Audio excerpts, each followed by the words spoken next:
Catalyst Real Estate, we got Constance Carter. How are you, Constance? I'm great. How are you? Very good, very good. So I guess we should just jump in right off the bat, and we're going to be talking about real estate, and you're here to kind of pretty much educate people on how they can pretty much up their scores, their credit scores, in order to purchase a house. There's people watching right now that we're hoping they can maybe buy a house, but don't know exactly how to do it and don't know if they qualify. Yeah. Well, see, the thing about Catalyst Real Estate Professionals is we try to approach housing from a holistic perspective. So it's not just a transaction, but it's more trying to be transformational. So how do we help you, either with your credit, setting up living trust? How do we create an asset for you so that you can leave it to your children and create a legacy? That's what we do.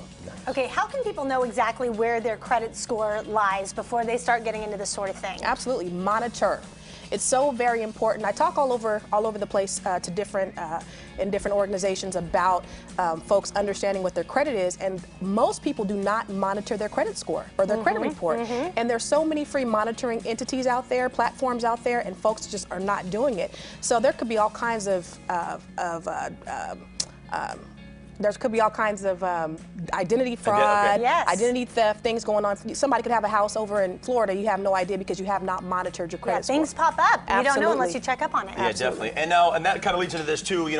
Different ways to get themselves. I know to get your credit good is by paying your bills on time. Yeah. So how about a habit of getting people to pay their bills on time? Yeah. You can do that. You can help them with that. Oh, absolutely. I mean, it's very simple.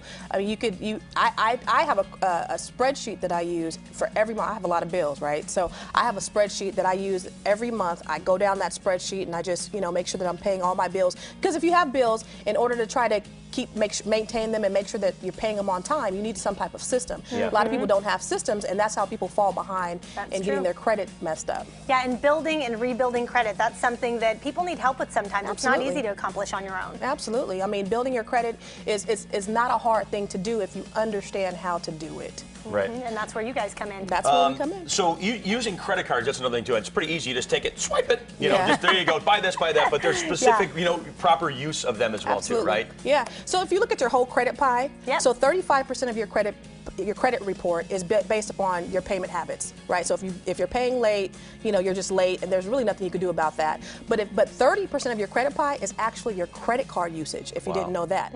So that's the quickest way you can go up and the quickest way you can go down. So you maximizing your credit card, you're going over 30%, you're going above 50%, you maxing it out, that could drag your credit score down tremendously. So it's very important that you keep your utilization low, and that'll increase your credit score. And a lot of people are in credit card debt. They're overwhelmed by their current situation. Give us a simple strategy that people can use to kind of get back out of that. Can you just run? Yeah. That would be easier. No. Check the mail. Make sure you're paying your bills on time. Right. I think the biggest thing is kind of tackling the small ones. So say you have about 6 credit cards, because the average American has 6 credit cards. Wow. Yep. So you have 6 credit cards. Tackle the ones that are the smallest first, right? So you have something with a small balance. That gives you a sense of accomplishment. Right. Yes. If you could pay that off, and now in your mind, your mindset's changed. I paid that one off. Yeah, and I can do it. I can do it. Yeah. And then if you start tackling the larger ones, I would say go with the ones that have the lower interest rates. That way you can hit more of the principal. Okay, real quickly, you have a special offer? I do. Like a giveaway? Go ahead. So I have an Amazon best-selling book, Keeping Score. There you What are. you need to know to Look make at your credit you. score grow. And what I'm doing is for your viewers, I'm offering it free on Kindle for the next 5 days. Nice. So if they want to log on, it's helped thousands of people get in position. It's a bestseller, but it's helped so many people get in position to start building wealth. So I'm very proud of it and offering it to your folks. All right, Catalyst Real Estate on Instagram, also on Twitter, Catalyst Real Pro, and Catalyst Real Estate on Facebook, catalystrealestate.com, all over the place. Find them and get some help. I like that. Absolutely. Keep it